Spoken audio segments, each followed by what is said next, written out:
Donc nous sommes en train de partager, excusez-moi, j'avais pas vu. Nous sommes en train de partager sur un sujet très très important, sur la sanctification. Et quelqu'un m'a posé la question, pourquoi ne pas parler directement de la puissance dans les combats spirituels, et pourquoi ne pas parler directement du pouvoir dans les combats spirituels, pourquoi parler de la sanctification dans les combats spirituels. Alléluia. La Bible dit, bien-aimé, recherchez la sanctification. J'ai recherché la paix avec tous et la sanctification sans laquelle personne ne verra le Seigneur. Je vais vous donner les textes. Recherchez la paix avec tous et la sanctification sans laquelle, là on n'associe pas la paix et la sanctification, mais on dit de rechercher la paix avec tous. Yes. Gloire au Seigneur. Hébreux chapitre 12, verset 14. Hébreux chapitre 12, verset 14. Recherchez la paix avec tous et la sanctification sans laquelle personne ne verra le Seigneur. Je répète, recherchez la paix avec tous et la sanctification sans laquelle personne ne verra le Seigneur. Et quand nous disons que personne ne verra le Seigneur, il y a trois dimensions de voir le Seigneur. La première dimension de voir le Seigneur, c'est de voir le Seigneur dans son royaume. La Bible déclare, si quelqu'un est né d'eau et d'esprit, il ne pourra pas voir le royaume. Ça, c'est la première dimension de la vision ou de la perception du Seigneur. Voir le Seigneur, c'est d'abord voir le Seigneur dans son royaume. Et pour voir le Seigneur dans son royaume, il faut voir d'abord son royaume et voir le Seigneur. La deuxième dimension de voir le Seigneur, c'est voir le Seigneur dans ses œuvres. Voir le Seigneur dans ses œuvres. Dans ses manifestations, dans sa puissance, dans ses miracles, dans sa grâce, dans ses œuvres. Voir le Seigneur dans ses œuvres. La troisième dimension de la vision ou de la perception du Seigneur, c'est voir le Seigneur dans sa vie. 1. Voir le Seigneur dans son royaume. 2. Voir le Seigneur par ses œuvres. 3. Voir le Seigneur à son retour. La Bible dit que nous devons rechercher la sanctification, la paix avec tous et la sanctification. Nous enlevons d'abord la paix, là, parce que ce qui nous concerne ici, c'est la sanctification. Rechercher la sanctification sans laquelle personne ne verra le Seigneur. C'est-à-dire dans toutes les trois dimensions de la perception divine qui sont 1. Voir Dieu dans son royaume, voir Dieu dans ses œuvres et voir Dieu dans son retour. La Bible nous dit que la condition est la sanctification. Quand on se sanctifie, on marche dans la sanctification, on vit dans la sainteté, on va voir le Seigneur. Et quand on ne vit pas dans la sanctification, on ne cherche pas à marcher dans la sanctification, on ne va pas voir le Seigneur.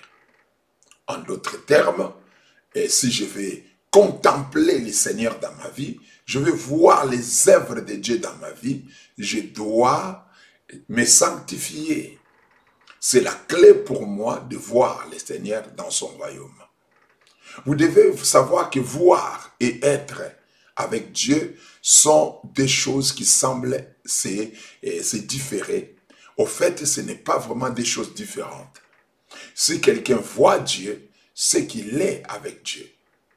Dieu est avec toi quand tu le vois. Yes. Dieu est avec toi quand tu le vois. David a dit, je voyais constamment le Seigneur à ma droite. Et il confirme que l'Éternel était avec lui. Lorsque vous voyez le Seigneur, c'est que vous êtes avec lui. Vous ne pouvez pas le voir sans être avec lui. Alléluia. Ceux qui le voient sont ceux qui sont avec lui.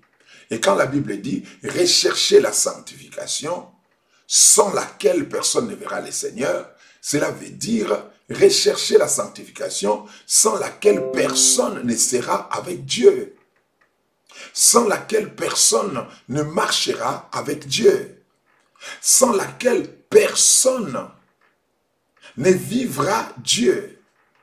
Parce que voir Dieu, c'est le vivre. Voir Dieu, c'est l'expérimenter. C'est l'expérimenter, c'est ça, voir Dieu. Quand je dis, je vois l'Éternel dans ma vie, c'est-à-dire je vis avec l'Éternel. C'est-à-dire je marche avec l'Éternel. Ce que je vois l'Éternel s'est manifesté au sein de ma vie. C'est ça, voir l'Éternel au sein de sa vie. D'où, quand la Bible dit, rechercher la sanctification sans laquelle personne ne verra le Seigneur, cela veut dire rechercher la sanctification sans laquelle personne ne peut marcher avec Dieu. Personne ne peut vivre Dieu. Personne ne peut expérimenter la présence de Dieu dans sa vie s'il ne marche pas dans la sanctification. Alléluia. S'il ne marche pas dans la sanctification, en d'autres termes, tout ce que nous pouvons faire, comme des prières, des jeûnes, des sacrifices que nous pouvons faire, n'auront leur sens et leurs utilités dans nos vies, leur impact dans nos destinées, que quand nous marchons dans la sanctification. Alléluia. Quand nous développons une vie sainte, quand nous développons une vie de sanctifié, c'est alors que nous sommes capables de pouvoir expérimenter Dieu au sein de nos vies, comme la Bible le dit. Deuxièmement, si quelqu'un marche dans la sanctification, parce qu'il va voir Dieu, il va développer la nature de Dieu en lui. La sanctification t'aide à développer la nature de Dieu en toi. Nous marchons dans la sanctification, nous voyons Dieu et nous le voyons comment? Paul a dit, nous le contemplons comme dans un miroir et nous nous transformons de la même image de gloire en gloire. Le fait de voir Dieu vous permet de pouvoir être transformé à son image, de devenir comme lui, de développer la nature de Dieu en vous, de développer les potentialités divines en vous, de développer les caractères divins en vous. Le fait de voir Dieu. C'est pourquoi dans la Bible, tous les hommes qui ont rencontré Dieu, qui l'ont vu, ont été transformés. Abraham était un invocataire des idoles en Mésopotamie. Il a vu Dieu et il a continué tout le long de son parcours à voir constamment le Seigneur et sa vie a été transformée. Il a quitté l'homme, il a cessé d'être l'homme qu'il était avant sa rencontre avec Dieu. Il est devenu un homme de foi. Sa vie a été transformée. Il est devenu un homme de foi, un croyant très puissant. Il a fait des alliances avec Dieu. Toutes les personnes qui l'ont vu ont été transformées, sont entrées dans une autre dimension. Abraham était devenu un homme extraordinaire par sa foi à cause de sa rencontre avec le Seigneur. Et toi, tu es déjà un enfant de Dieu. Tu as déjà reçu Jésus-Christ dans ta vie comme ton Seigneur et ton Sauveur. Si du moins tu l'as reçu, tu dois savoir que tu dois marcher dans la sanctification pour développer la nature du Christ en toi. Pour permettre pour te permettre d'acquérir le caractère divin, de capter la nature et les énergies divines au sein de ta vie, afin que tu sois transformé de la même image de gloire en gloire. Autant tu te sanctifies, autant tu te transformes à son image. Autant son image en toi s'exprime. Autant tu te sanctifies, autant son image imprimée en toi par la nouvelle naissance s'exprime à haute échelle. Ce qu'on ne pouvait pas voir dans ta spiritualité, ce qui est de Dieu en toi, qui est caché, qui est enfoui au sein de ton cœur, commencera à devenir visible, tangible. Les hommes commenceront à voir Dieu à travers toi. Alléluia. La sanctification nous aide à voir Dieu. Et voir Dieu, c'est se transformer à son image. Tu ne peux pas voir Dieu et rester ce que tu étais avant. La Bible déclare, personne ne peut me voir et vivre. Si tu vois Dieu, tu vas mourir. Mais sauf que ce qui va mourir, c'est ta vieille nature. Ce qui va mourir, ce sont tes péchés. Ce qui va mourir, c'est ton être ancien. C'est l'homme ancien que tu étais qui va complètement disparaître quand toi, tu vas voir Dieu. Alléluia. Tandis que voir Dieu est conditionné à une vie de sainteté. Tel que tu es là, il y a déjà la présence de Dieu en toi. Il y a des choses de Dieu en toi. Il y a des potentiel divin en toi. Il y a des capacités divines au sein de ta vie, bien-aimé, tel que tu es là. Il y a des talents divins au sein de ta vie. Mais sauf que toutes ces choses-là que Dieu a investies au sein de ta vie, au sein de ton cœur, au sein de ton corps même, au sein de ta vie psychique, tout ce que Dieu a investi en toi ne pourront se manifester et devenir vraiment tangibles quand toi, tu vas commencer à marcher dans la sanctification. Pourquoi? Parce que la sanctification, c'est quelque chose qui se produit par notre rapprochement de Dieu. Quand nous nous séparons du monde, la Bible dit que quand Dieu avait choisi des sacrificateurs, on devait les sanctifier, on devait les consacrer à l'Éternel. Quelqu'un qui est sanctifié, quelqu'un qui marche dans la sainteté, il devient une propriété divine. Et un domaine réservé de l'Éternel, parce que le mot sanctification, comme je vous avais expliqué ici, vient de l'hébreu Kodesh, qui veut dire mettre à part pour Dieu, ou séparer pour Dieu. Dieu vous a mis à part pour lui. Et parce que vous êtes mis à part pour lui, vous allez commencer à développer le même faculté que Dieu. Vous allez commencer à développer des caractères, la nature, la façon de faire des choses, la façon d'aborder la vie proportionnelle à la capacité divine ou proportionnelle aux capacités divines. Dans la sanctification, vous octroie la possibilité d'être transformé et de porter en vous l'image de Dieu, d'exprimer d'une manière aussi visible la divinité qui a été investie au sein de vos vies. Vous savez que parmi tous les enfants de Dieu sans exception, ont tous des dons spirituels. Tous les enfants de Dieu ont des dons spirituels. Tous ceux qui croient au Seigneur Jésus-Christ ont des dons spirituels. Il n'y a pas un enfant de Dieu sans don spirituel. Il n'y a pas un enfant de Dieu sans les investissements de la divinité au sein de sa vie. Chaque enfant de Dieu est doté de capacités divines. Chacun de nous bénéficie d'une dotation divine, des dons, des talents, des potentiels, de l'énergie, de l'onction. Chacun de nous a reçu le pouvoir. Chacun de nous a reçu l'autorité, la force, la puissance de pouvoir servir le Seigneur comme tu es là. Tu n'es pas vide. Quand tu crois en Jésus, tu n'es pas vide. Tu es rempli de quelque chose. Il y a des choses en toi. Il y a des investissements divins au sein de ta vie. Le Seigneur a investi des capacités, des potentiels, des pouvoirs, de l'autorité au sein de ta vie. Mais sauf que toutes ces choses ne se manifestent presque pas dans la vie de certaines personnes. Pourquoi? Parce qu'ils ne pensent pas.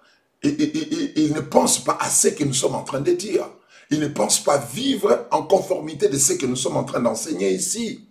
C'est-à-dire de se séparer parce que Dieu a investi en vous pour que vous soyez à lui.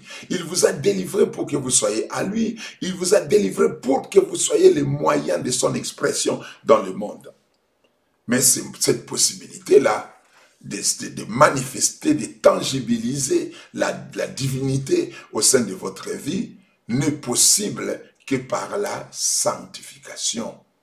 Quand vous commencez à vous sanctifier, la sanctification, c'est-à-dire accepter cette vie de séparer, cette vie de mise à part que Dieu vous a accordée. Parce que vous êtes déjà mis à part. Vous n'allez pas chercher à vous mettre à part une deuxième fois. Non, vous êtes déjà mis à part.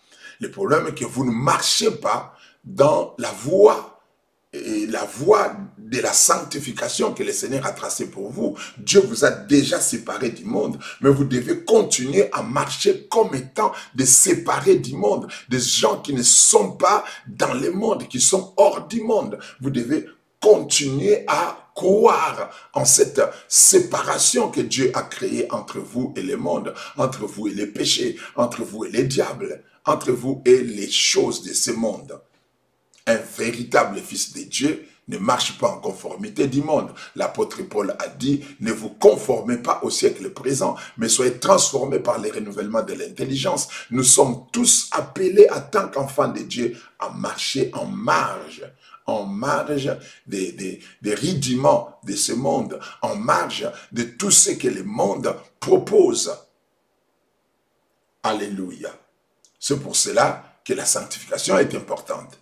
Ça te permet de rendre tangibles les facultés divines qui se trouvent en toi, de rendre palpables les dons de Dieu qui se trouvent dans ta vie, de donner une possibilité maximale à l'expression des charismes au sein de ta vie, de permettre à ce que les charismes en toi puissent s'exprimer à un niveau très élevé, à une dimension très élevée.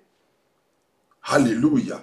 Ça permet, la sanctification permet à ce que la puissance de Dieu en toi puisse augmenter, que l'intensité de l'énergie divine ou de la puissance de Dieu en toi s'augmente. Alléluia. Ton champ d'énergie qui couvre ton champ d'action va s'intensifier, va devenir de plus en plus puissante.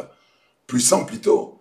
Pourquoi? Parce que tu es en train de l'assainir. Tu es en train de l'assainir. Tu es en train de l'assainir de toute impureté, des choses négatives, des idées négatives, des actions négatives, des choses négatives qui viennent noyauter et plomber en quelque sorte l'élévation de la grâce de Dieu qui se trouve au sein de ta vie.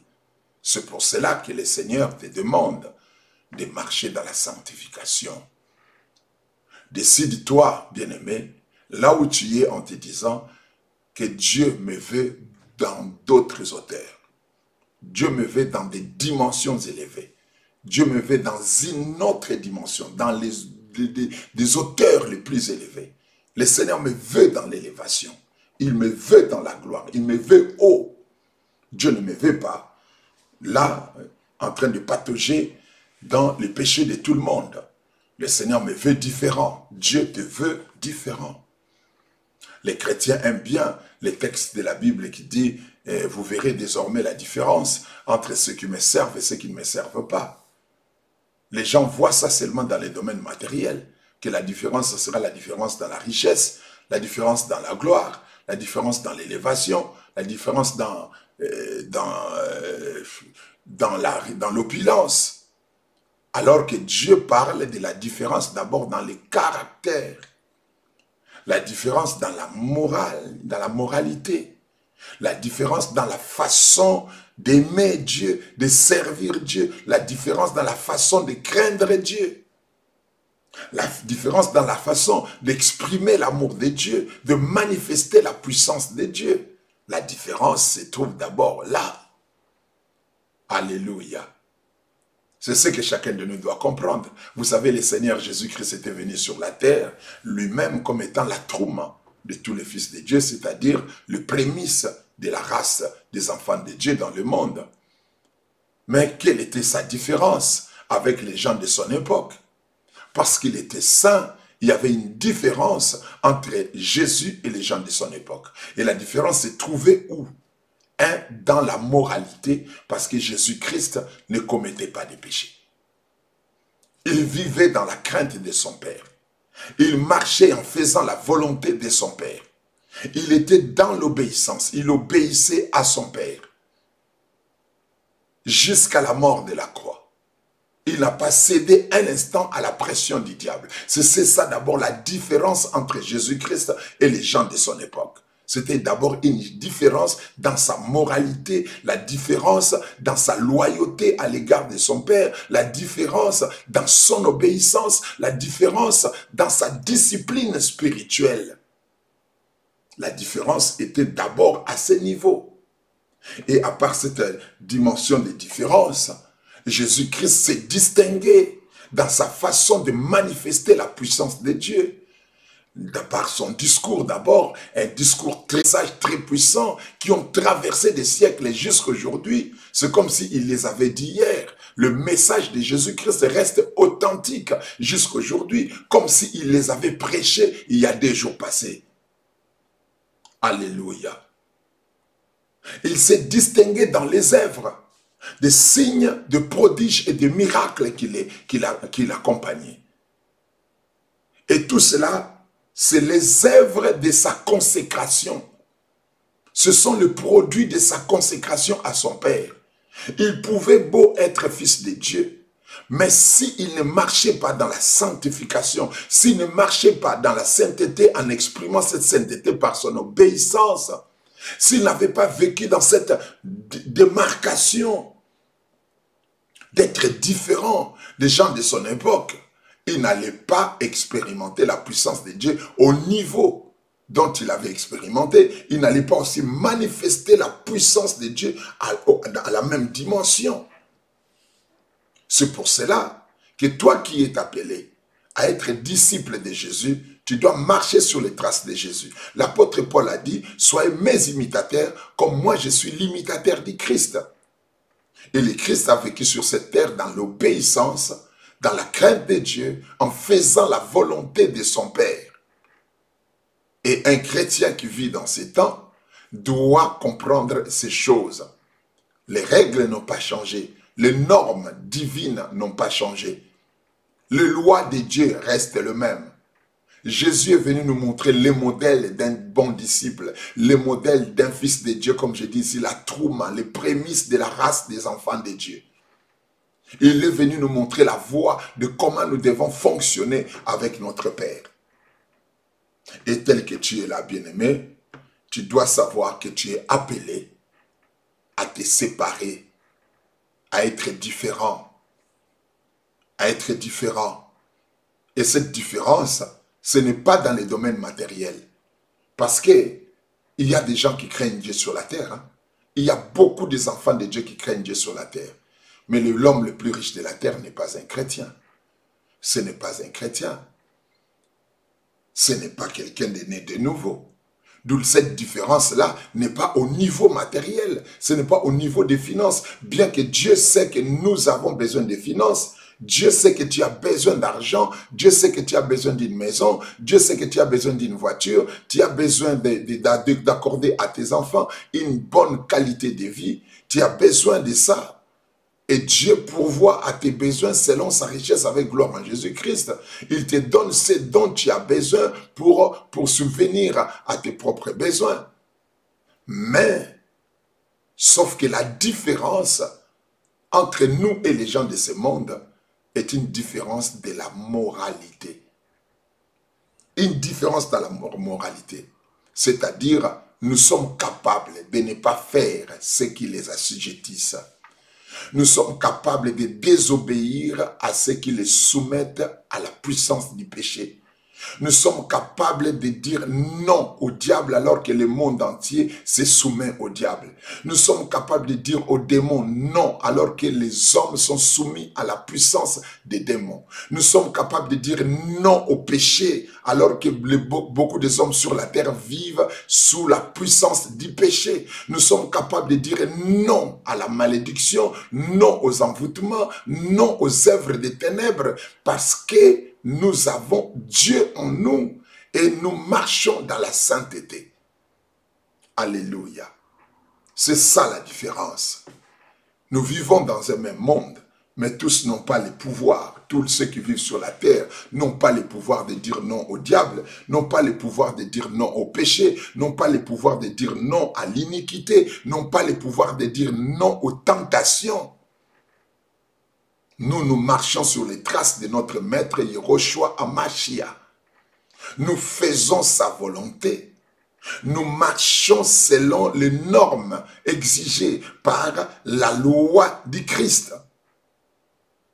Alléluia.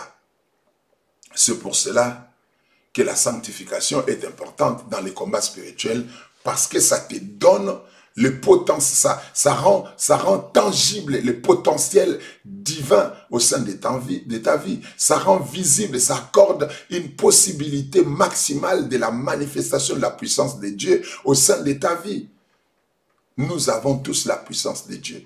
Nous avons tous, en tant qu'enfants de Dieu, on a tous la puissance de Dieu, on a tous les onctions de Dieu, on a tous les dons de Dieu, mais ça ne se manifeste pas de la même façon, parce que les degrés de la sanctification se diffèrent.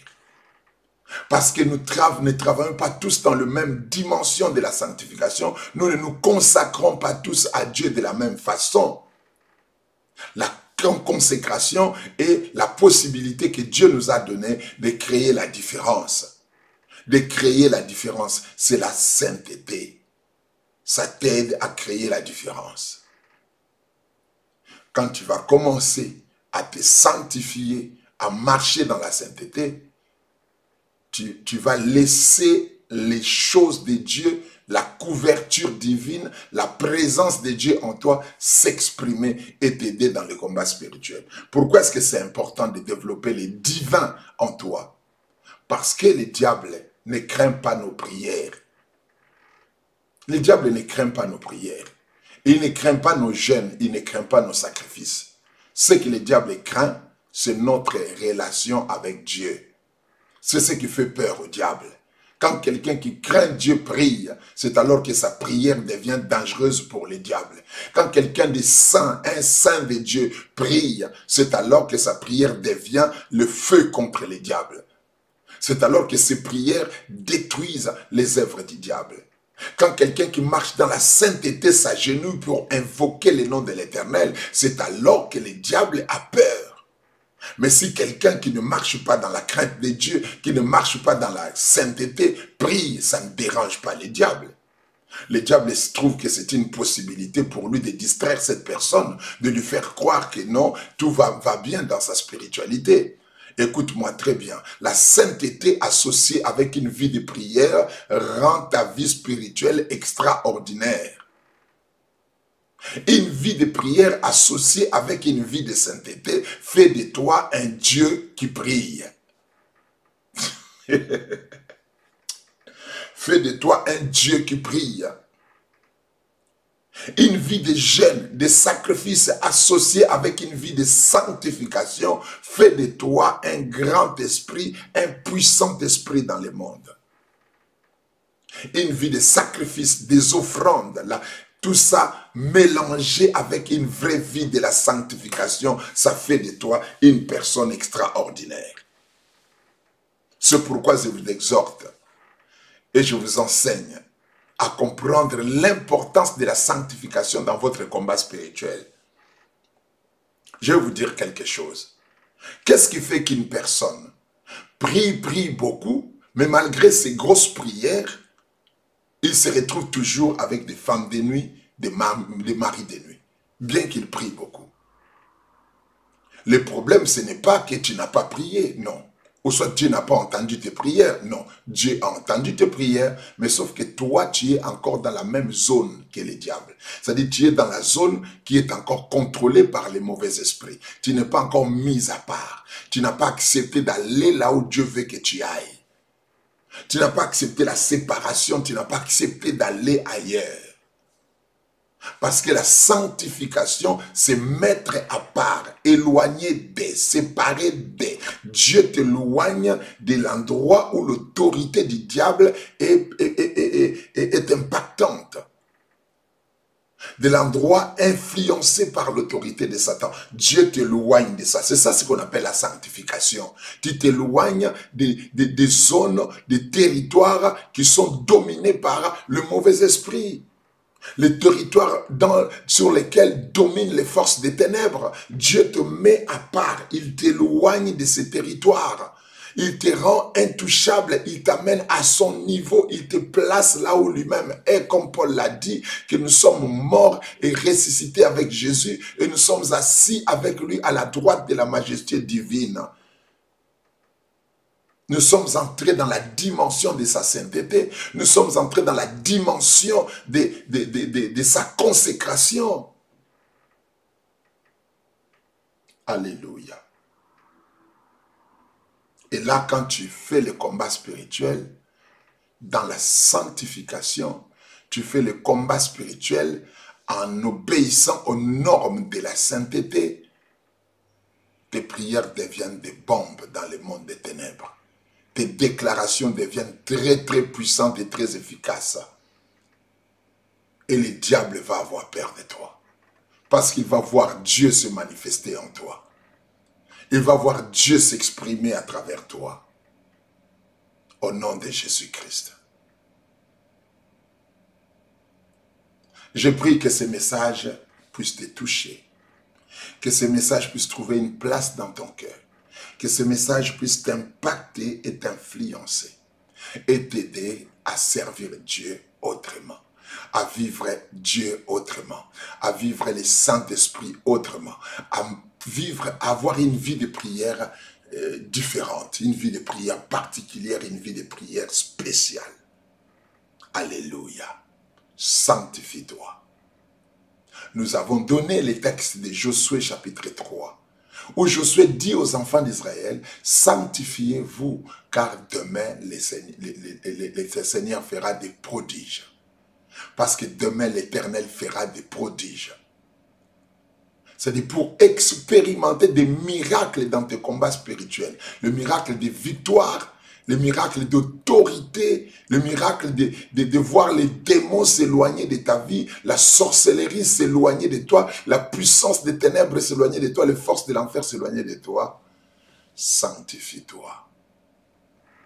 La Bible dit, recherchez la paix avec tous et la sanctification, sans laquelle personne ne verra Dieu travailler avec lui. Personne ne verra Dieu opérer avec lui. Personne ne verra Dieu agir dans sa vie. Personne ne verra Dieu s'installer dans son cœur. Personne ne verra Dieu le couvrir de sa présence. Personne ne verra Dieu le combler de sa grâce. Personne ne verra Dieu se manifester au sein de sa vie s'il ne marche pas dans la sanctification. Sortez de l'impudicité. Sortez de l'adultère. Sortez des vies d'adultère, de l'impudicité. Sortez de la sorcellerie. Sortez du mensonge. Sortez de la haine. Sortez du mensonge. Sortez de la duplicité. Sortez de l'hypocrisie. Sortez de l'hypocrisie. Sortez des rancœurs, des rancines. Sortez de toutes ces choses, de l'aigreur, de l'amertume. Sortez de ces choses. Vivez une vie conforme à la parole de Dieu. Vivez dans l'amour, comme nous l'avons enseigné il y a quelques jours passés. Soyez remplis d'amour, remplis de paix, remplis de joie, remplis de puissance. Marchez dans la sainteté. Alléluia. Vivez une vie loin de toute influence des ténèbres. Éloignez-vous des mauvaises personnes. La Bible dirait l'homme qui ne marche pas selon les conseils des méchants, qui ne s'arrête pas sur la voie des pécheurs, qui ne s'assit pas accompagné de pécheurs, mais qui trouve son plaisir dans la loi de l'Éternel. Heureux est cet homme-là. Alléluia. Décidez dans votre vie de marcher autrement, de faire autrement. Et tous ceux qui font le contraire, la Bible les appelle le méchant. Et celui qui marche dans la méchanceté, la Bible dit qu'il est comme un paille qui sèche un paille, et qui n'est comme une paille, plutôt la paille sèche. Le Seigneur te veut dans une autre dimension, de vie, de moralité. Il te veut être le reflet de sa sainteté, le reflet de sa personne, le reflet de sa moralité. C'est toi l'échantillon qui se trouve dans la déventure du royaume des cieux. C'est par toi que Dieu attire les gens vers lui. Tu dois avoir une vie digne du nom de Dieu. Tu ne peux pas être là, en ligne, chrétien, à l'église, chrétien, mais dans ta vie quotidienne, tu es comme n'importe qui. Dans ta vie quotidienne, tu fais n'importe quoi. Non, le Seigneur te veut plus que là où tu es. Des fois, tu ne te connais pas, tu ne réalises pas le plan que Dieu a fait pour toi. Tu ne réalises pas à quel niveau, à quelle échelle le Seigneur veut t'amener. Tu ne réalises pas quelle est la grandeur de l'appel de Dieu au sein de ta vie. Tu ne réalises pas ça. C'est ce qui fait que tu continues à vivre comme n'importe qui, à te mélanger avec n'importe qui, à te faire accompagner par n'importe qui. Tu dois créer la différence. Vous savez, on ne peut pas marcher avec Dieu sans quitter quelque chose. On ne peut pas marcher avec Dieu sans abandonner quelque chose. On ne peut pas marcher avec Dieu sans s'éloigner de quelque chose. La marche avec Dieu exige toujours de l'éloignement de certaines choses. Abraham devait quitter la Mésopotamie, la maison de son père et de sa mère, pour aller vers le pays que Dieu allait lui montrer. Jacob devait se séparer même de la maison de son père pour aller à la rencontre de Rachel, vers là où sa destinée l'appelait. Joseph devait se séparer de la maison de son père pour se retrouver en Égypte. Moïse devait se séparer de ses parents pour grandir dans la maison de Pharaon. Il devait se séparer de la maison de Pharaon pour aller à Madian. Il devait se séparer encore de la maison de sa belle famille pour se retrouver en mission. Israël devait sortir de l'Égypte pour aller vers la terre de Canaan. On laisse toujours quelque chose. On abandonne toujours quelque chose quand on écoute la parole de Dieu. Quand on reçoit l'évangile de la sainteté, on se sépare. Si tu veux aller loin avec Dieu, entrer dans ta destinée, réaliser des grandes choses, que personne ne te trompe. Tu ne vas pas voyager avec toute ta moralité ancienne. Tu ne vas pas voyager dans ta destinée avec l'ensemble de tout ce que tu as sur ta vie là, de toutes les charges et les fardeaux du péché qui sont sur toi. Non. Le péché plombe ton envol. Le péché te plombe et ça t'empêche de décoller spirituellement. Ça t'empêche de décoller dans des dimensions de Dieu. Alléluia. Si tu veux avancer avec le Seigneur, tu as intérêt, bien-aimé, à rechercher la sanctification. À rechercher la sanctification. Que personne ne vous trompe. Les gens vous enseignent les enseignements sur la grâce. Oh, la grâce, oui. Quand tu pêches, Dieu te pardonne. Mais sache-le bien qu'à chaque fois que tu pêches, tu tues quelque chose en toi. À chaque fois que tu mènes une vie de péché, tu tues quelque chose dans ta vie. Tu tues quelque chose, tu tues une opportunité, tu tues une occasion qui allait te permettre d'expérimenter quelque chose de bien avec Dieu. Tu détruis quelque chose dans ta vie à chaque fois que tu mènes une vie de péché. À chaque fois que tu dis que non, c'est normal, c'est quand même pour une nuit seulement, d'aller passer le temps avec les amis dans une boîte de nuit, ainsi de suite. Tu tues quelque chose dans ta vie. Tu tues quelque chose. Ah, tu tues quelque chose. Dieu va te pardonner, mais tu as tué quelque chose. Dieu va te pardonner, mais tu as raté une opportunité de manifester la gloire de Dieu. Dieu va te pardonner, mais tu as manqué quelque chose. Le pardon n'exclut pas les conséquences de tes actes. N'annule pas les conséquences de tes actes. Le pardon de Dieu n'annule pas les conséquences de tes actes. Alléluia. Supposons une personne qui a soit avorté et un enfant est mort. Est-ce que quand tu demandes pardon, cet enfant revient à la vie? Tu demandes pardon, oui, mais est-ce que l'enfant là que tu as avorté, il revient à la vie? Non. C'est pour te dire que le péché n'annule pas les conséquences de nos actes. N'annule pas les actions que nous avons posées. C'est ce que chacun doit comprendre. Une vie de péché entraîne la destruction des choses, font mourir des choses, fait mourir plutôt certaines choses au sein de nos vies. Ça plombe ton décollage, ça t'empêche de voler plus haut, ça t'empêche d'entrer dans certaines zones cachées de Dieu, de pénétrer certaines dimensions mystérieuses de Dieu. Le Seigneur te veut dans une intimité profonde, il te veut dans une dimension relationnelle profonde, mais toi tu es toujours là dans les superficialités, ainsi de suite. Dieu te veut plus loin.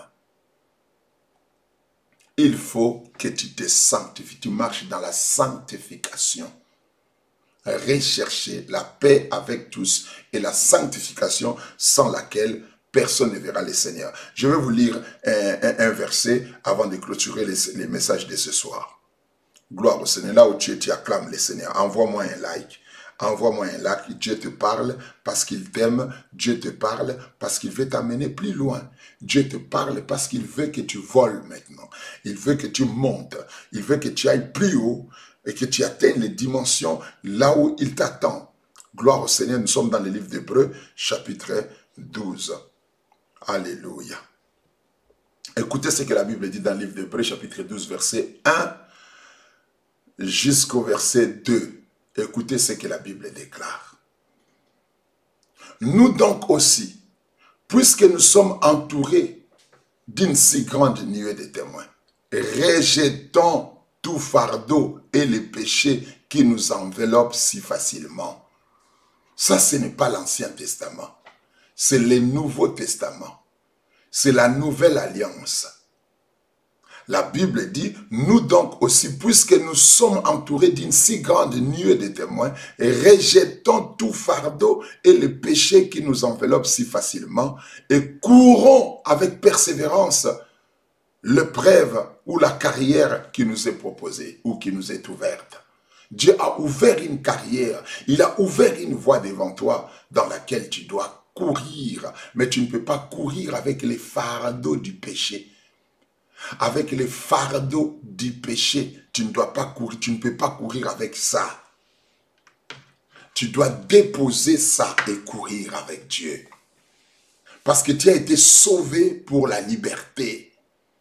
Tu as été sauvé pour marcher dans la liberté, pour marcher dans la sainteté, pour être les sanctuaires de Dieu, c'est-à-dire les lieux saints de l'Éternel. Décharge-toi des fardeaux, des charges du péché, de l'iniquité, de la mondanité, des impuretés, de l'hypocrisie, de l'impudicité, de l'adultère. Décharge-toi du mensonge, de la méchanceté, de la haine, la jalousie. Décharge-toi de ces choses, de rancœur, manque de pardon, tu ne sais pas pardonner, rancunier. Décharge-toi de tout ça et fais ta marche vers Dieu. Quand tu fonctionnes comme ça, le diable aura peur de toi. Et il n'aura pas peur parce que toi tu as abandonné le péché, mais parce que tu es entré dans un état de la sublimation, de la grâce de Dieu en toi, de la sublimation de la présence de Dieu en toi. Tu rends les choses de Dieu tangibles dans ta vie, visibles dans ta vie. Le diable, en s'approchant, il voit directement à qui il a affaire. Il sent qu'il a affaire à un fils de Dieu, à un véritable enfant de Dieu. Et il recule. Alléluia. La Bible dit, lorsqu'Israël sortit d'Égypte, Israël fit son domaine et Juda devint son sanctuaire. La mer les vit et s'enfuit. La mer les vit et s'enfuit parce que Juda était devenu le sanctuaire de Dieu. La mer les a vus et la mer a fui. Et je dis, devant toi, comme tu marches avec Dieu, tu acceptes de fonctionner dans la sanctification, de développer une vie de la crainte de Dieu. Devant toi, tes ennemis vont fuir. La victoire sur les diables dépend aussi de la qualité de notre sainteté, de la qualité de notre obéissance, de la qualité de notre soumission à Dieu. Un centenier romain avait dit à Jésus, moi qui suis soumis à des supérieurs, j'ai des soldats sous mes ordres. Je dis à l'un va et il va, à l'autre vient et il vient. C'est-à-dire, je tire mon autorité de mes supérieurs parce que je suis soumis à mes supérieurs. Donc, mes soldats m'écoutent et respectent mes ordres. Et c'est pareil dans les combats spirituels. Tu te soumets à Dieu, le diable se soumet à toi. Tu te soumets à Dieu, les anges, tu te soumets à Dieu, les anges des ténèbres se soumettent à toi. Tu te soumets à Dieu, les démons se soumettent à toi. Tu te soumets à Dieu, les choses qui sont dans ce monde commencent aussi à se soumettre à toi. La Bible le dit clairement. Quand Adam se soumettait à l'Éternel, les animaux lui obéissaient. Le monde lui obéissait. Le monde est entré en rébellion contre Adam quand Adam s'est rébellé de Dieu. La sanctification te maintient sous l'autorité de Dieu. La sanctification te maintient dans l'obéissance. Ça te maintient dans la soumission à Dieu. La sanctification te maintient sous l'influence du pouvoir et de la domination divine. Et cela t'octroie à toi-même le pouvoir aussi de dominer sur les démons, sur la sorcellerie, sur la magie, sur l'occultisme, sur les œuvres des ténèbres. C'est pourquoi nous parlons de la sanctification dans le combat spirituel. Les gens vont aux églises crier, chanter, crier contre les démons et ils rentrent, ils commencent à insulter les gens. Ils rentrent dans leur maison, ils commencent à se chamailler contre leurs amis, à se quereller et des fois ils citent même les noms de Dieu dans leurs querelles. Ils ne respectent pas Dieu, ils veulent travailler au nom de Dieu. Ils ne respectent pas Dieu, ils veulent chasser les démons au nom de Dieu. Ils ne respectent pas Dieu, ils veulent que les démons leur soient soumis au nom de Jésus-Christ. C'est pourquoi ça ne marche pas. C'est pourquoi ça ne fonctionne pas. C'est pourquoi les gens ont renversé des autels, ils ont renversé, ils ont coupé des liens, ils ont brisé des chaînes. Les chaînes ne se sont pas brisées, les liens ne se sont pas coupés. Les mêmes choses se reproduisent au sein de vos vies parce que votre vie trahit vos prières. Votre caractère trahit vos prières. Votre façon de marcher trahit vos prières, tue vos prières. Alléluia. Le Seigneur veut vous voir vers les hauteurs, à un autre niveau de sainteté. Et cela est possible. Cela est possible. Dieu vous voit très puissant dans la prière, très puissant dans les ministères, très puissant dans votre culte personnel, très puissant en face du diable. La domination sur le diable dépend de la qualité de votre sanctification qui se manifeste par votre capacité de craindre Dieu, d'obéir à Dieu. Alléluia. Le verset qui dit, ils sortiront contre toi par un seul chemin, ils fuiront par ce chemin. Mais c'est une promesse faite aux personnes qui obéissent à la parole de Dieu. C'est les résultats, les bénéfices de l'obéissance. Ce n'est pas quelque chose qui s'accomplit dans la vie de n'importe qui. C'est quelque chose qui s'accomplit dans la vie d'une personne qui obéit à Dieu. En d'autres termes, qui marche dans la sainteté, qui fait la volonté de Dieu. Ce n'est pas un verset biblique dont tout le monde peut utiliser. L'autorité spirituelle, c'est aussi une bénéfice de l'autorité et de votre soumission à Dieu. Je vais vous donner quelques versets pour vous aider à comprendre ce que je suis en train de dire. Alléluia. Nous allons dans Deutéronome chapitre 28. Deutéronome chapitre 28. Nous allons voir ceci. La Bible déclare, Deutéronome chapitre 28, verset 1, dit « Si tu obéis à l'Éternel ton Dieu, en respectant et en mettant en pratique tous ces commandements que je t'ai prescrits aujourd'hui, l'Éternel ton Dieu te donnera la supériorité sur toutes les nations de la terre. » C'est-à-dire, la supériorité, c'est l'autorité, le pouvoir sur toutes les nations de la terre. L'élévation spirituelle, Dieu va te l'accorder. Et cette supériorité spirituelle, Dieu te l'accorde en vertu du fait que tu as obéi à sa parole. C'est pas quelque chose qui se ramasse par une prédication qu'un pasteur avait fait, par une prophétie qu'un homme de Dieu aurait dit. Non, c'est quelque chose qui provient de l'obéissance, de la soumission, de la sanctification. Quand tu commences à craindre Dieu, à marcher selon ses voies, à faire sa volonté, c'est alors que tu es élevé en supériorité. Par Dieu, il t'élève, il te donne une supériorité sur les nations de la terre, c'est-à-dire sur le pouvoir qui règne dans les nations, entre autres les diables, parce que c'est les diables qui règnent sur les nations de la terre. Et quand Dieu te donne le pouvoir sur les nations de la terre, ne vois pas les pays, ne vois pas la France, la Belgique, non, vois les puissances spirituelles qui dominent sur les nations. Le Seigneur te donne l'autorité, la supériorité sur toutes les nations de la terre. Quand toi, tu commences à te soumettre à lui, à faire sa volonté, ce n'est pas quelque chose qui se ramasse, chasser les démons au nom de Jésus, au nom de Jésus. Ce n'est pas quelque chose qui se ramasse seulement parce qu'on a été présent dans un culte, parce qu'on a été présent dans une église, parce qu'on est proche d'un pasteur, parce que... Oh, non, c'est quelque chose dont la règle est connue et la règle est claire. Tu obéis à Dieu, Dieu te donne l'autorité. Tu te soumets à Dieu, Dieu t'investit d'autorité, de pouvoir et il t'élève en supériorité sur les esprits qui gouvernent sur les nations. Et il continue à dire, voici toutes les bénédictions qui se déverseront sur toi et qui seront ton lot lorsque tu obéiras à l'Éternel ton Dieu. 2 points. Tu seras béni dans la ville et dans les champs. Tes enfants, les produits de ton sol, les portées de ton troupeau, de gros et de ton menu bétail, tout cela sera béni. Ta corbeille et ta hiche seront bénis. Tu seras béni dans ton arrivée et à ton départ. L'Éternel te donnera la victoire sur tes ennemis qui se dresseront contre toi. Ils sortiront contre toi par un seul chemin. C'est par cet chemin qu'ils fuiront devant toi. Dieu dit ici que l'autorité spirituelle, la victoire sur les démons dépendent de ton obéissance à sa parole. Ça, c'est le premier texte que je te donne.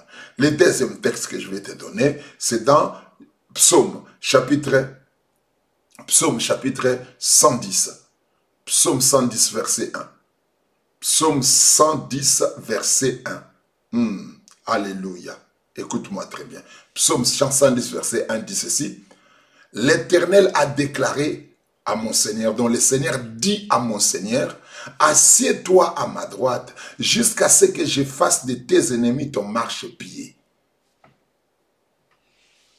Assieds-toi à ma droite jusqu'à ce que je fasse de tes ennemis ton marchepied. C'est-à-dire, écoute d'abord mon ordre. Soumets-toi à mes ordres, fais ce que moi je te dis de faire, c'est alors que je ferai de tes ennemis ton marchepied. Pour que tu marches sur tes ennemis, pour que tu montes sur le dos de tes adversaires, tu dois t'asseoir à ma droite. Alléluia. Tu dois t'asseoir à ma droite. Et qu'est-ce que la Bible dit sur la droite? La Bible dit, à sa gauche seront les boucs. À sa droite seront les brebis. Les propriétaires de la place à la droite, ce sont des brebis. Matthieu chapitre 25 dit, à ma droite seront les brebis, à ma gauche seront les boucs. Et Dieu dit, assieds-toi à ma droite. Cela veut dire, sois une brebis obéissante. Sois une brebis obéissante, parce que ce sont les brebis qui vont s'installer à la droite de Dieu. Et qui est une brebis? La Bible dit, mes brebis entendent ma voix et ils me suivent. C'est ceux qui suivent la voix de Dieu, qui marchent selon la voix de Dieu, qui s'assoient à la droite de Dieu, pour que Dieu fasse de leurs ennemis leur marchepied. Alléluia. Si tu comprends ces choses, acclame le Seigneur. Si tu comprends ce que nous sommes en train de dire, acclame le Seigneur. À la droite, ce sont des brebis qui s'assoient à la droite. C'est ce que la parole de Dieu déclare. Assieds-toi à ma droite.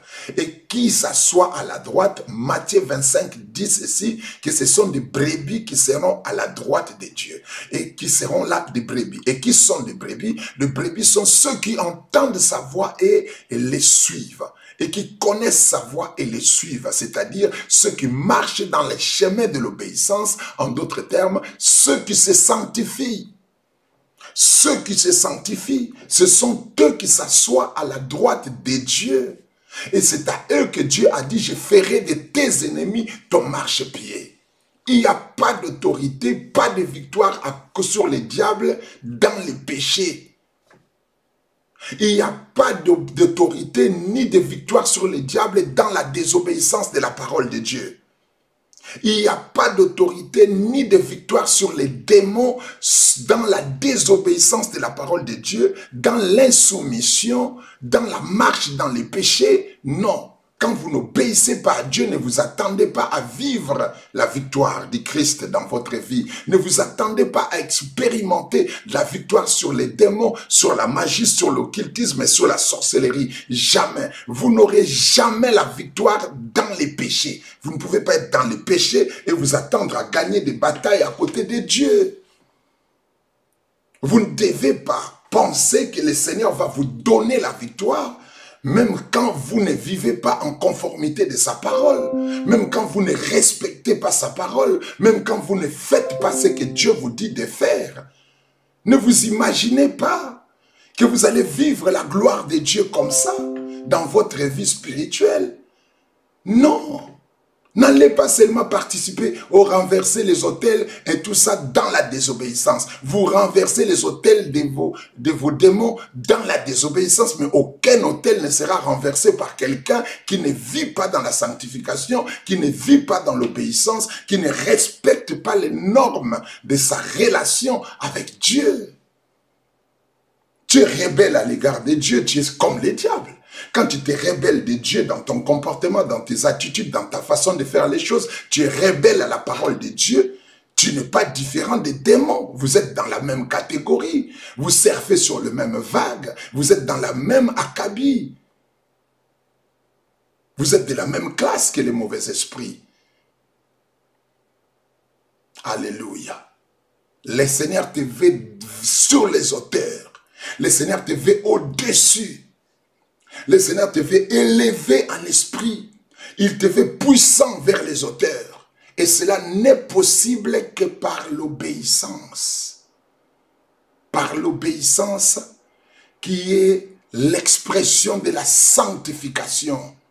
Parce qu'il n'y a pas de sanctification sans obéissance. C'est quelqu'un qui se sanctifie, obéit à Dieu. Et celui qui obéit à Dieu se sanctifie directement. Alléluia. C'est quand vous vous sanctifiez que vous obéissez à Dieu. C'est quand vous obéissez que vous vous sanctifiez. Les deux sont liés. Alléluia. La Bible est claire. Les gens doivent retourner dans les textes de la Bible. Les chrétiens de cette génération, retournez dans la Bible.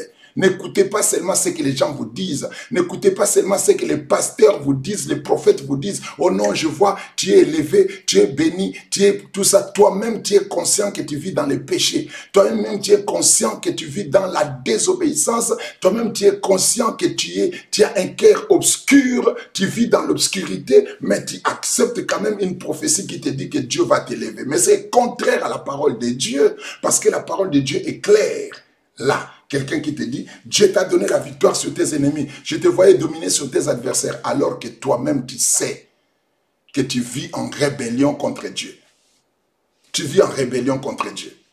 Tu ne soutiens pas ton pasteur, tu ne soutiens pas ton église, tu ne soutiens pas l'œuvre de Dieu. Mais tu écoutes des prophéties qui te disent, non, Dieu va te donner beaucoup d'argent, tu seras riche. Mais Dieu va t'enrichir pour quelle raison?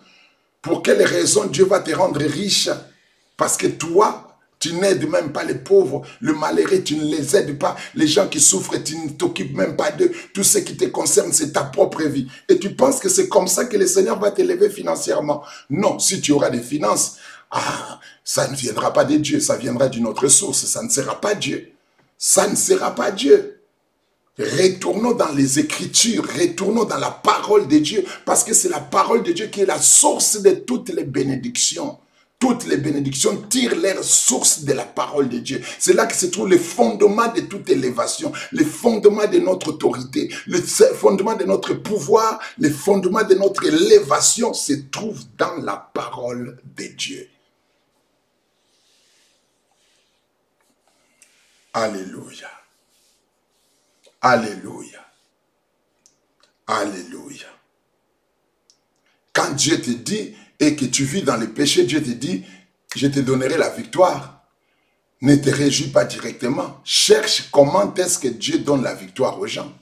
Cherche à comprendre les mécanismes qui font que Dieu donne la victoire à quelqu'un.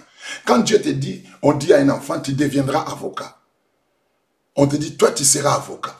Mais cet enfant ne va pas directement se réjouir, je suis avocat, je suis avocat. Non, il va chercher quels sont les mécanismes qui font que quelqu'un puisse devenir avocat. Quand Dieu te dit, je vais t'enrichir, je vais te rendre riche, mais cherche les mécanismes qui font que l'homme, que Dieu puisse rendre quelqu'un riche. Dieu rend qui riche? Qui Dieu rend riche? Et qu'est-ce que celui dont Dieu rend riche fait? Quels sont les principes qui régissent la vie de l'enrichissement, la vie de la richesse de Dieu? Qu'est-ce qui régit ça? Les finances avec Dieu est régie par quoi? Si Dieu te dit que tu seras un pasteur très puissant, où tu vas prêcher l'évangile, Dieu va t'utiliser dans le miracle et tout ça, mais cherche à comprendre comment est-ce que ça fonctionne. Et la clé de tout ça, c'est la sanctification. C'est la sanctification. C'est la sanctification.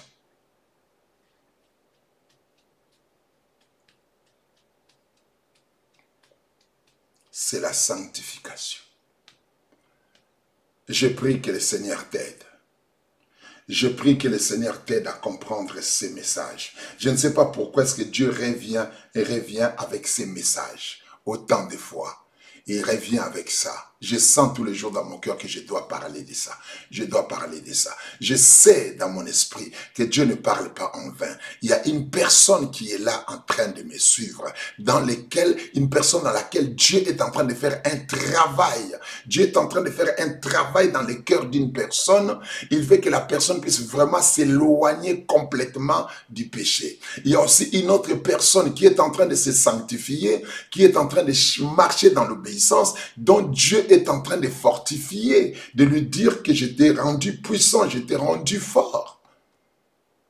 Il y a aussi une personne qui est sur le point d'abandonner la sanctification et Dieu est en train de te parler. Je sens vraiment dans mon esprit que le Saint-Esprit s'adresse à quelqu'un, s'adresse à une personne parce qu'il a un travail à faire au sein de sa vie.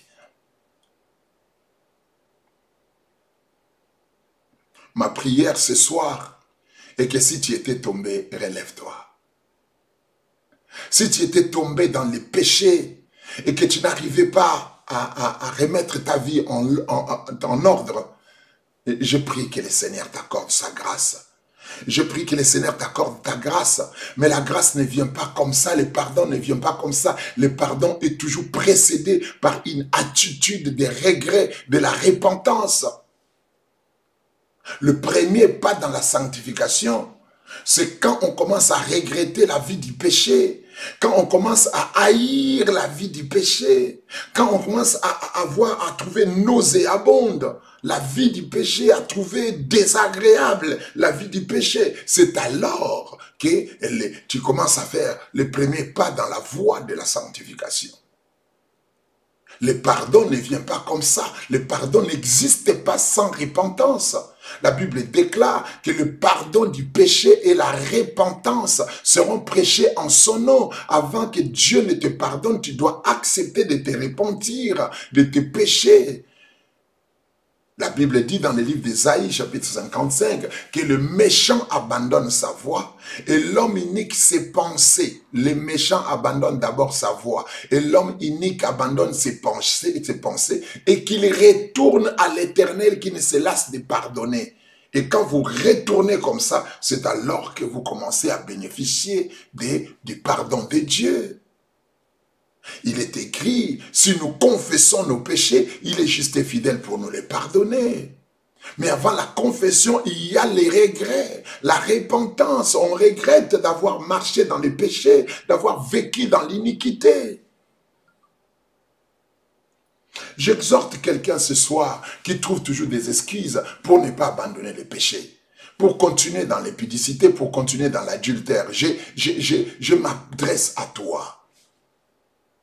Il y a des gens qui entretiennent certains péchés dans leur vie, qui pensent que non, Dieu va le comprendre. Dieu va les comprendre. Écoute-moi très bien. Il y a des choses que tu avais fait quand tu étais païen, que tu ne dois pas faire en tant qu'enfant de Dieu. Je m'étonne de voir qu'il y a des chrétiens qui avortent encore aujourd'hui. Des chrétiens qui avortent. Après avoir soi-disant reçu Jésus-Christ dans leur vie comme leur Seigneur et leur Sauveur, ils se permettent d'avorter, ils se permettent de tuer des fœtus, des enfants que Dieu envoie dans le monde.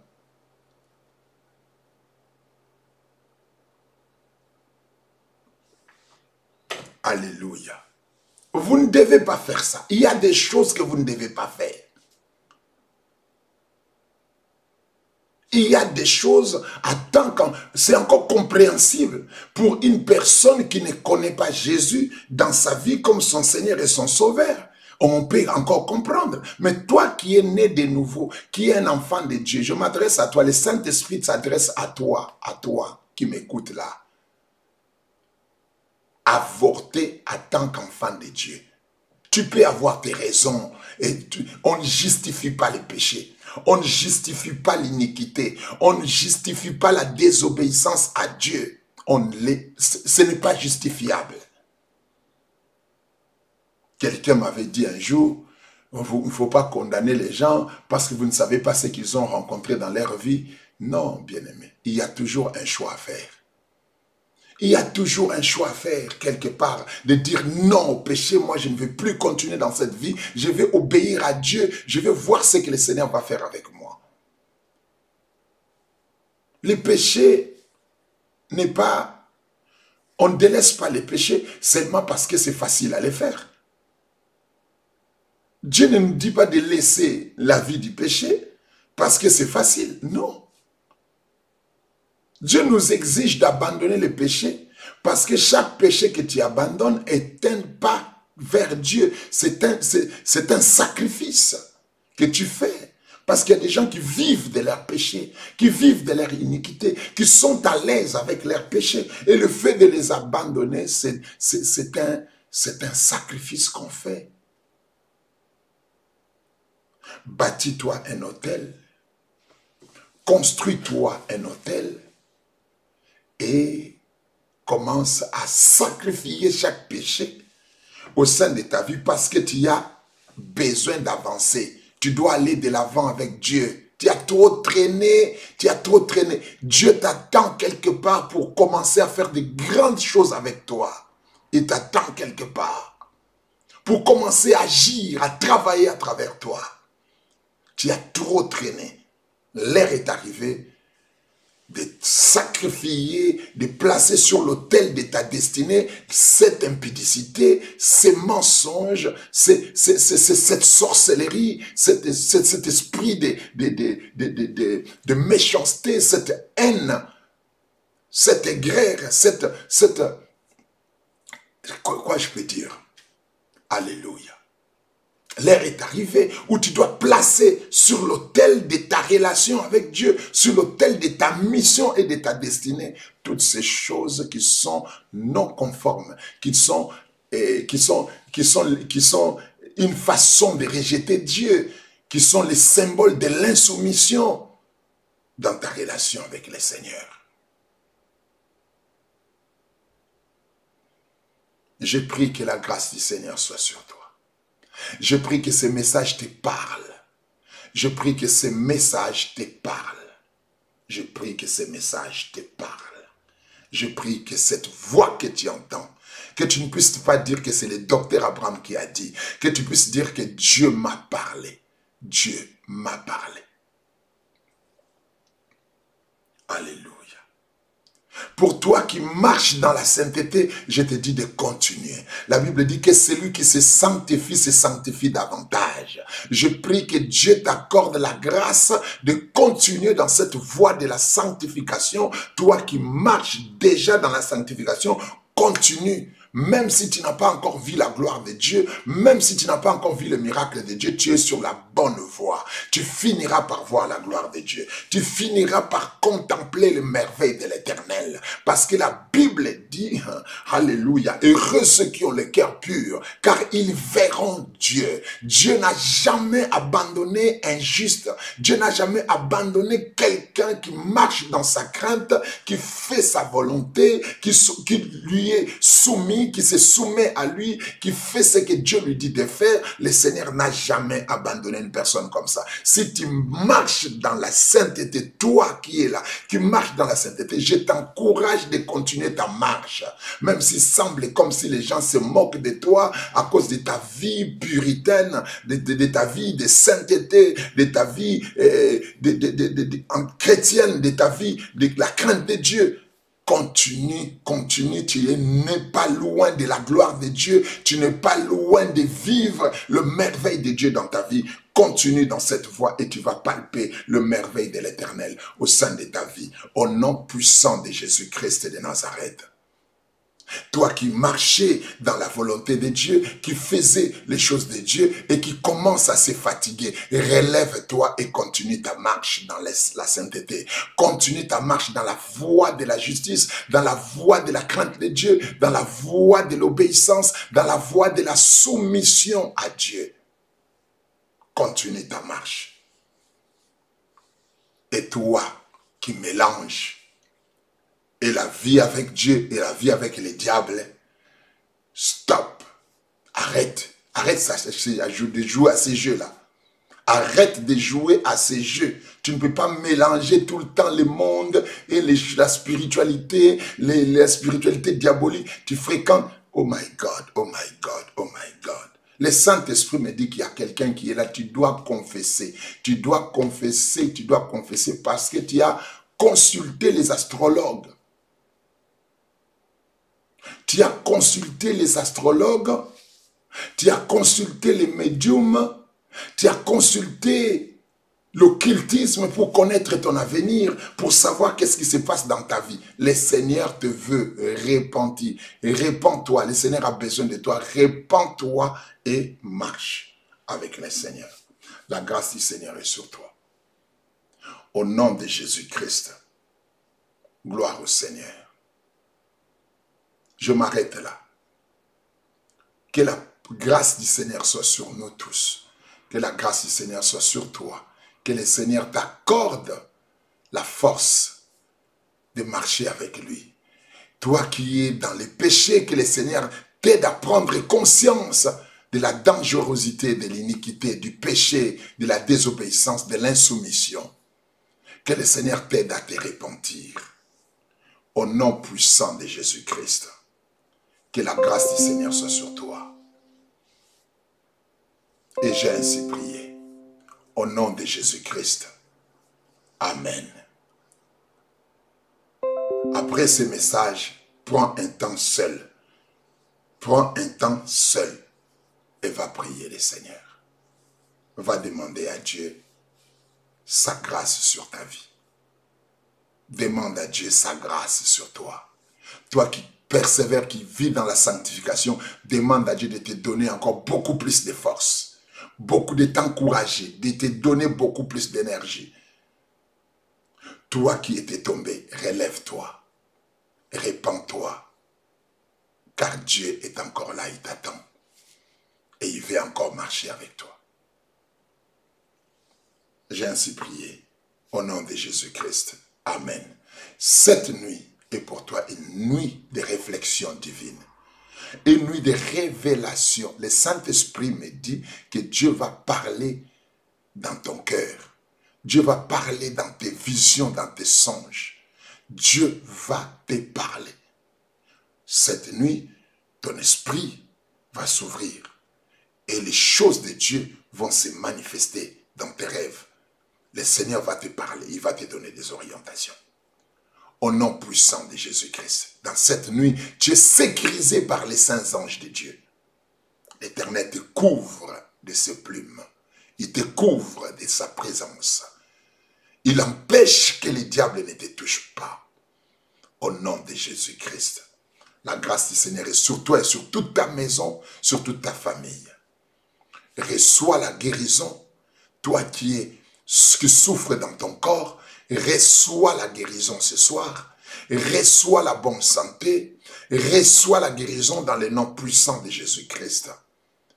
Toi qui as un problème et tu as besoin de l'intervention divine, je prie et je déclare que la grâce du Seigneur est déjà sur toi.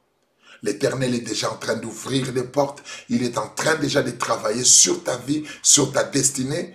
Avec la décision que tu as prise ce soir de marcher dans la sainteté, le Seigneur déclenche, il libère des bénédictions qui viennent sur toi au nom puissant de Jésus-Christ. Et j'ai ainsi prié. Amen. Amen. Amen. Alléluia.